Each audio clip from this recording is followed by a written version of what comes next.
오늘 우리가 읽은 말씀은 예수님께서 변화산에서 영광스러운 모습으로 변화하신 그 장면 바로 다음에 이제 산에서 내려와서 일어났던 그런 사건을 소개하는 그런 말씀입니다.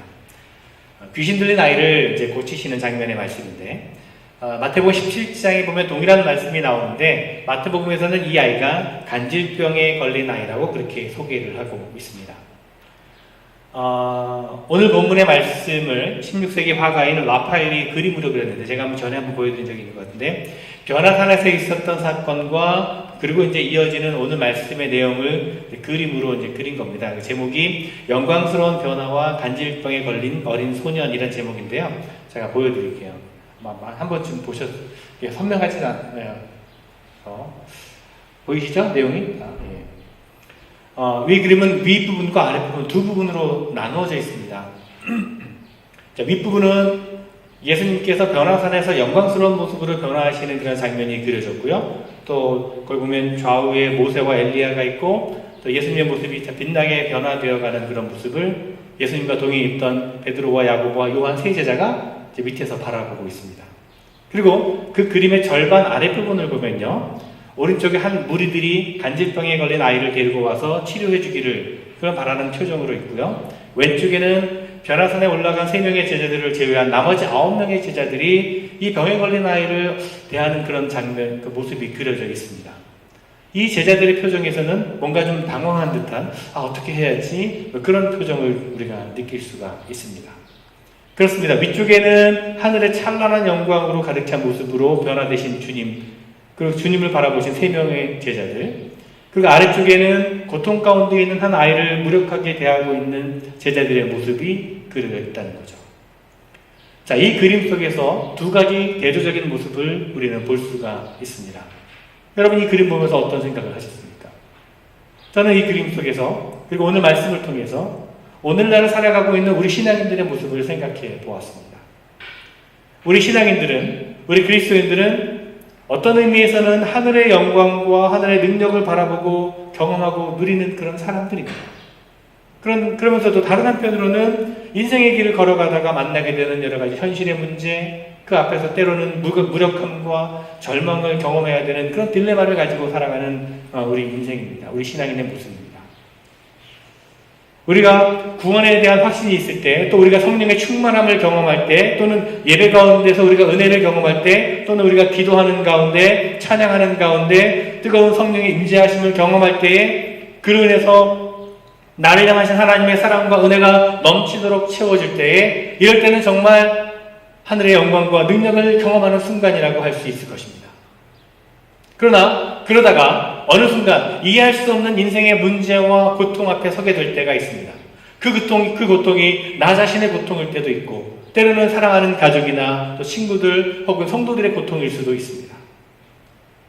여러분, 혹시 신앙생활을 열심히 하는 가운데 이런 이해할 수 없는 어려움과 고통 앞에서 정말 아무것도 할 수 없는 그런 무기력한 내 모습에 절망하고 낙심했던 그런 경험들이 있으십니까? 아마도 그런 경험들이 다 있으실 겁니다. 지금도 그런 문제 때문에 고민하고 있는 분들 아마 계실 것입니다. 제가 몇 주일 전에 설교 가운데 엘리야 선지자에 대해서 말씀을 전할 때도 엘리야 선지자의 모습도 그렇지 않았습니까? 엘리야는 정말 바알 선지자들과의 싸움에서 극적인 큰 승리를 거두게 됩니다.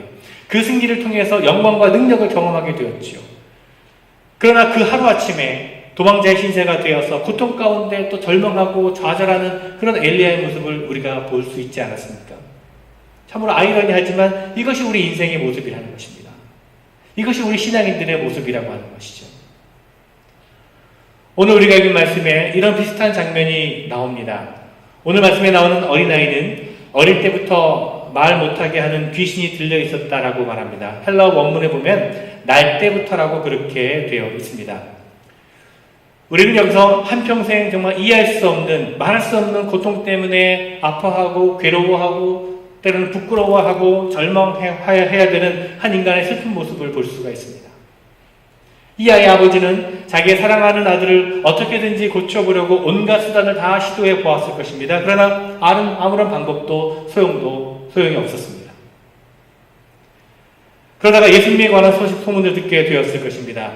나사렛 예수가 걷지 못하는 사람들을 일으키시고 눈먼 자를 보게 하는 등 많은 사람들의 병을 고치고 또 이적을 행한다고 하는데, 이 예수가 내 아들의 병도 고쳐줄 수 있지 않을까라고 하는 희망을 가지고 이곳까지 왔을 것입니다. 그래서 찾아갔는데 마침 예수님과 3명의 제자들이 산에 올라가 있었고 9명의 제자들이 그곳에 있었습니다. 그래서 예수님이 제자들에게 가서 고쳐달라고 간청을 했습니다. 제자들은 아이를 고치기 위해서 여러 가지 방법들을 시도해 보았을 것입니다. 그러나 소용이 없었습니다. 그 순간 제자들이 얼마나 당황했겠습니까? 그때쯤에 예수님께서 산에서 내려오시다가 이 제자들의 무력함과 당황함과 절망과 실패의 그 상황을 보시게 되었습니다.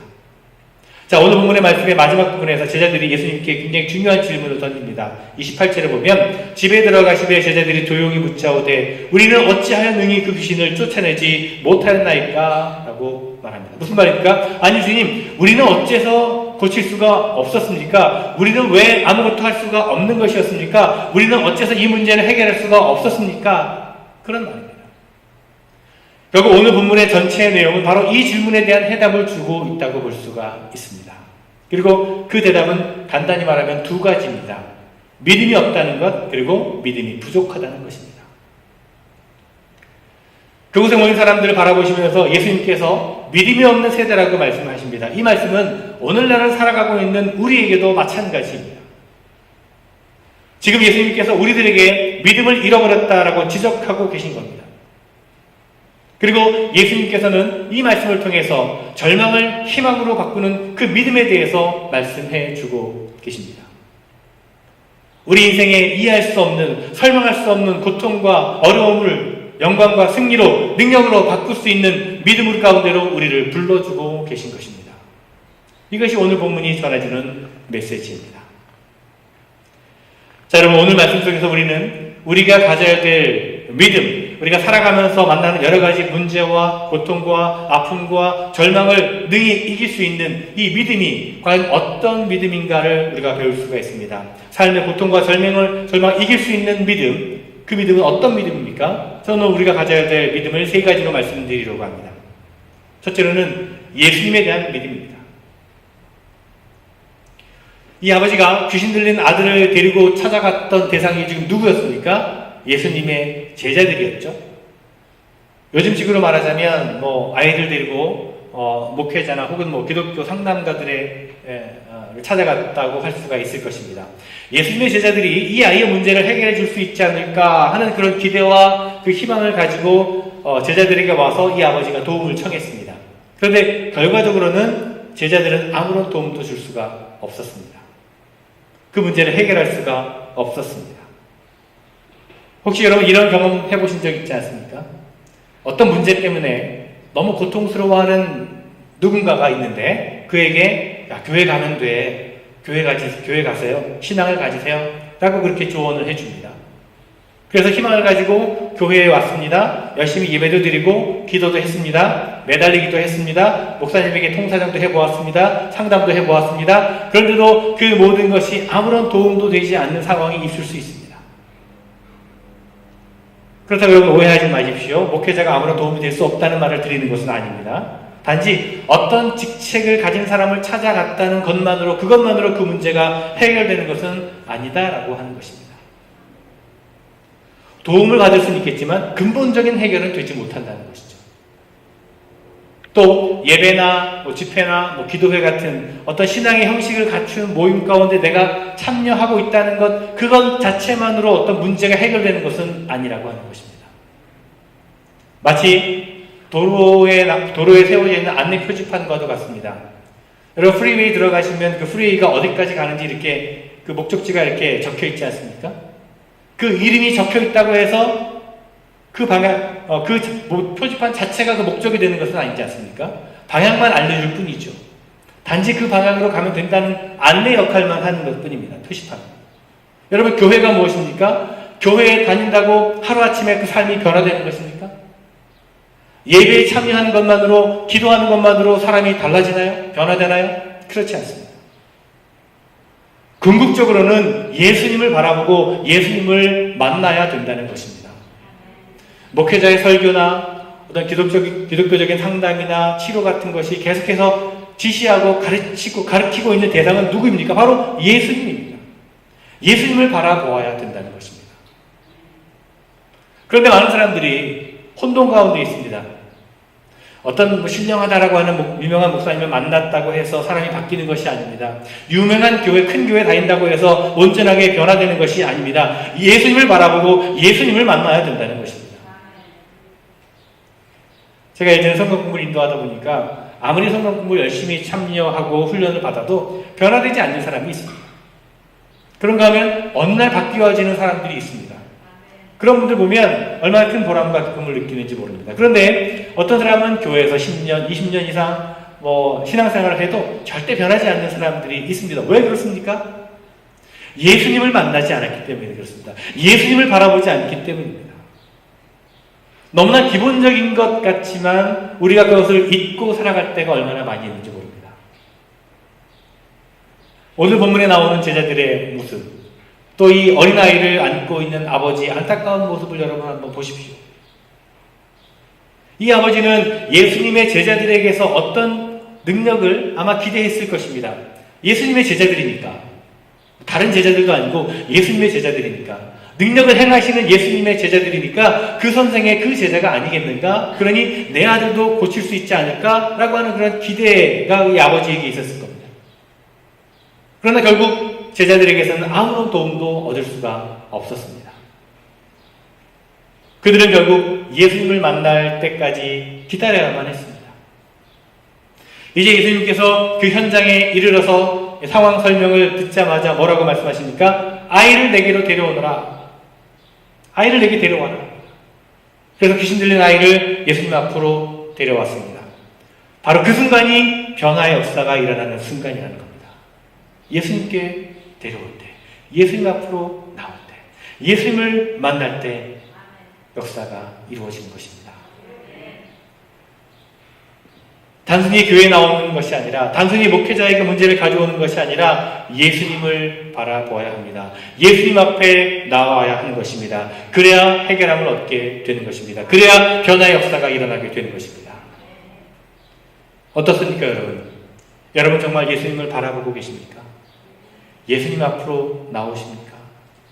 단순히 교회 멤버십을 가지고 그저 형식적으로 예배 시간 맞춰 나오고 의무감에 헌금 생활하고 또 기도 생활, 봉사 생활하는 것만으로는 의미가 없습니다. 나를 지으시고 나에게 생명 주시고 나를 치료하시고 내 마음의 상처를 위로하시고 내 삶을 고치시고 회복시키시기 위해 우리 삶의 한가운데로 찾아오시는 주님께서 지금 우리에게 말씀하고 계십니다. 내게로 와라. 그리고 너의 문제를 가지고 나에게 나와라. 그렇습니다, 여러분. 주님 앞으로 나아가야 됩니다. 주님을 만나야 됩니다. 주님 앞으로 여러분의 문제를 가지고 나아가야 됩니다. 여러분, 무엇이 우리로 하여금 이 세상을 이기게 할 수 있습니까? 무엇이 우리로 하여금 고통과 절망을 이기게 할 수 있습니까? 그것은 오직 예수님을 바라보므로 예수님에 대한 믿음인 것을 여러분 기억하시기 바랍니다. 다른 것이 아닌, 다른 어느 누구가 아닌 오직 예수 그리스도에 대한 믿음입니다. 이 믿음을 소유하는 여러분 되시기를 바랍니다. 두 번째로 우리가 가져야 될 믿음은 예수님의 능력에 대한 믿음입니다. 오늘 22절에서 이 아버지가 예수님께 뭐라고 하며 도움을 청하고 있습니까? 귀신이 그를 죽이려고 불과 물에 자주 던졌나이다. 그러나 무엇을 하실 수 있거든 우리를 불쌍히 여기사 도와주옵소서. 그럽니다. 자, 뭐라고 얘기합니까? 무엇을 하실 수 있거든 도와주십시오. Please help us if you can, if you are able. 무엇을 할 수 있다면 도와주십시오. 자, 이 말에 대한 예수님의 대답이 무엇입니까? 할 수 있거든이 무슨 말이냐? 믿는 자에게는 능히 하지 못할 일이 없느니라. 예수님께서는 이 아버지의 어떤 확신이 없는 말 속에서 믿음이 부족한 자의 모습을 보셨습니다. 그것을 적극적으로 도움을 구하는 그 아버지의 모습은 적극적으로 도움을 청하는 그런 모습이 아니었습니다. 믿음에 근거한 요청도 아니었습니다. 거의 그냥 포기한 상태에서 그냥 마지막으로 한 번쯤 던져보는 그런 요청의 말이었습니다. 당신의 제자들이 실패했는데 당신이라고 소용이 있겠습니까? 라고 하는 그런 마음이 있었을지 모르겠습니다. 그 믿음 없는 소리에 예수님께서 할 수 있거든이 무슨 말이냐? 믿는 자에게는 능히 하지 못할 일이 없느니라 꾸짖으셨습니다. 그랬더니 이 아버지의 대답이 달라졌죠. 곧 그의 아버지가 소리질러 이르되 내가 믿나이다. 나의 믿음 없는 것을 도와주소서. 같은 내용을 전하고 있는 마태복음 17장에서 예수님께서 제자들에게 말씀하십니다. 제자들이 이 아이를 고치지 못한 이유에 대해서 예수님께서는 너희의 믿음이 작은 까닭이니라 라고 마태복음 17장에 말합니다. 제자들에게 말씀하실 때 너희 믿음이 없다라고 말씀하시지 않으시고 너희 믿음이 작다라고 말씀을 하십니다. 제자들은 믿음이 없는 사람들이 아니었습니다. 왜 믿음이 없는 사람들입니까? 그들은 믿음이 있었죠. 다른 때는 잘 믿었는데 이때만 믿지 못했을 수도 있습니다. 한때는 믿음이 충만하여 주님의 일을 감당하다가 어느 때에는 믿음을 잃어버리는 것, 믿음이 약해지는 것, 이것이 바로 신앙인의 불신앙이라고 생각을 합니다. 믿음의 사람들, 믿음이 좋다 하는 사람들도 때로는 전혀 믿지 않는 사람처럼 이리저리 흔들리고 허우적거리며 사는 경우를 우리는 주변에서 종종 볼 수가 있습니다. 예수님께서는 그들에게 믿음이 작다라고 말씀을 하십니다. 평소에는 믿음을 잘 지키다가 어느 순간 어느 문제 앞에서 이해할 수 없는 어려움 앞에서 그 믿음을 사용하지 못하는 것이죠. 믿음이 없는 것은 아닌데 온전한 믿음, 전적으로 신뢰하는 믿음, 뿌리 깊은 믿음의 모습은 아닌 거죠. 똑같이 하나님을 믿지만 마지못해서 겨우 믿음을 지켜가는 사람이 있을 수 있고 반면에 풍성하고 깊이 있게 하나님을 신뢰하며 믿음 생활하는 사람이 있습니다. 여러분, 믿음은 고정된 것이 아닙니다. 믿음은 자라는 것이고 믿음은 역동적인 것이고 믿음은 살아있는 것입니다. 여러분 정말 온전히 주님을 믿으십니까? 아니면 믿음을 부인하진 않지만 믿음이 없는 것은 아니지만 그렇다고 전적으로 믿는 것도 아닌 어정쩡한 상태에 혹시 계십니까? 주님을 온전히 신뢰하지 못할 때 그것은 주님의 능력을 제한하는 것이 됩니다. 우리 연약한 믿음이 예수님의 능력을 제한할 수 있다는 거죠. 예수님께서 병자들을 고칠 때마다 하신 말씀이 있습니다. 그것은 내 믿음대로 될지어다라는 말씀입니다. 저는 이 말씀이 병을 고치는 일뿐만 아니라 우리의 모든 삶의 상황과 우리의 모든 삶의 영역 가운데서 적용되어지는 말씀이라고 생각합니다. 적은 믿음이 작은 역사를 가져옵니다. 큰 믿음이 큰 역사를 가져오게 될 것입니다. 믿음대로 되는 것입니다. 여러분의 삶 가운데 아무리 어려운 문제가 있어도 하나님께서 능히 이 문제를 감당하실 수 있다라고 믿는 그 믿음이 여러분에게 있습니까? 그 믿음이 중요합니다. 여러분이 믿고 있는 하나님은요, 작은 하나님이 아니십니다. 복잡하고 힘든 환경 속에서 우리가 그냥 겨우겨우 근근히 살게 해주시는 그런 하나님이 아니시라는 겁니다. 우리로 하여금 삶의 어려움을 해치고 위대한 꿈을 이루기 위해 원하시는 하나님이십니다. 믿는 자에게는 능히 하지 못할 일이 없느니라. 할 수 있거든이 무슨 말이냐? 믿음으로 살아가는 자들에게 능치 못함이 없느니라. 이 말씀을 여러분 분명히 기억하시기를 바랍니다. 예수님의 능력을 믿는 여러분들 되시기를 바랍니다. 마지막 세 번째로 우리가 가져야 될 믿음은 기도의 능력에 대한 믿음입니다. 28절에 제자들이 예수님께 물어봅니다. 우리는 어찌하여 능히 그 귀신을 쫓아내지 못하였나이까? 자, 이 질문에 대해서 예수님께서 이렇게 대답하시죠. 기도 외에 다른 곳으로는 이런 유가 나갈 수 없느니라. 자, 같은 내용이 마태복음 17장에서는요. 능력을 행하지 못하는 이유가 믿음이 작은 까닭이라고 말씀하셨는데 오늘 마가복음에서는 기도하지 않기 때문이라고 말씀하고 계십니다. 결국 같은 얘기입니다. 우리가 기도의 삶을 살지 못할 때, 우리가 기도의 능력을 잃어버릴 때, 기도의 영성이 우리에게서 사라져버릴 때 하나님을 향한 믿음은 자연스럽게 흔들릴 수밖에 없습니다. 그러면 능력을 나타내지 못하게 됩니다. 그러면 여러분, 기도가 무엇입니까? 여러 가지 기도에 대한 정의가 있겠지만 한마디로 말씀드리면 기도는 하나님께 시선을 고정시키는 것입니다. 하나님을 바라보는 일이 바로 기도입니다. 세상의 현실을 바라보면 바라볼수록 우리의 눈은 현실 가운데 벗어나지 못하게 됩니다. 그러다 보면 작았던 현실의 문제가 점점점 크게 보여지게 됩니다. 나중에는 그 문제 외에는 다른 것이 아무것도 보이지 않게 됩니다. 그러나 우리가 기도할 때는 어떻게 됩니까? 기도할 때는 하나님에게 포커스를 맞추죠. 하나님을 바라보게 됩니다. 하나님만 바라볼 때는 하나님이 더 커 보이게 됩니다. 대신에 현실에 있는 문제는 점점 작아 보이게 되는 것입니다. 그래서 기도하는 자들은 현실의 문제를 향해서 이렇게 선포할 수가 있게 되는 거죠. 할 수 있거든이 무슨 말이냐? 믿는 자에게는 능히 하지 못할 일이 없느니라. 마태복음 17장에서 예수님께서는 결론적으로 이렇게 말씀을 하십니다. 만일 너희에게 믿음이 겨자씨 하나만큼의 믿음만 있어도 이 산을 명하여 여기서 저기로 옮겨지라 하면 옮겨질 것이요 또 너희가 못할 것이 없으리라 말씀하십니다.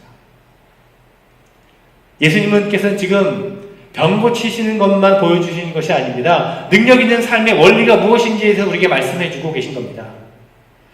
세상같이 높은 장애물들이 우리 삶에 닥쳐온다 할지라도 그 장애물들을 좌지우지할 수 있는 그 전능하신 하나님, 그 하나님께 우리의 시선을 고정시킨다면, 그리고 그 하나님께서 우리 모든 삶의 현장에, 삶의 현실 가운데 간섭하시고 개입하신다면 어떤 어려움도, 이해할 수 없었던 문제들도 해결될 수 있다라고 하는 그 말씀을 지금 하고 계신 겁니다. 그것을 믿는 것입니다. 그렇습니다. 오늘 예수님께서 이 아이를 고쳐주시면서 원하셨던 것은 바로 이것입니다. 믿음이 없는 자들, 믿음이 작은 자들에게 오직 믿음만이 능력을 경험할 수 있는 길이 된다는 것을, 믿는 자에게는 능치 못할 것이 없다는 것을 우리에게 분명히 가르쳐 주시기를 원하셨던 것입니다. 여러분, 근심과 고통이 가득한 세상에서 승리하는 방법이 무엇입니까? 끊임없이 우리를 좌절시키고 넘어뜨리고 그렇게 만드는 삶의 장애물들을 극복하고 일어서는 방법이 무엇입니까? 오직 믿음입니다. 이 믿음은 단순한 믿음이 아니라 예수 그리스도에 대한 믿음입니다. 예수님의 능력을 신뢰하는 믿음입니다. 또한 기도의 능력을 믿는 믿음입니다. 지금 여러분을 힘들게 하고 지치게 하는 문제가 무엇입니까? 여러분, 그것을 가지고 주님 앞에 나아가십시오. 그리고 주님 앞에 그 문제를 내려놓으시기 바랍니다. 주님을 바라보시기 바랍니다. 능력이 되시는 주님을 신뢰하시기 바랍니다. 그리고 그 입술을 열어 기도하시기 바랍니다. 그리고 그래야으로 말미암아 고치시고 회복시키시는 주님의 손길을 경험하는 그런 믿음의 사람들이 되시기를 간절히 주님의 이름으로 축원을 드립니다.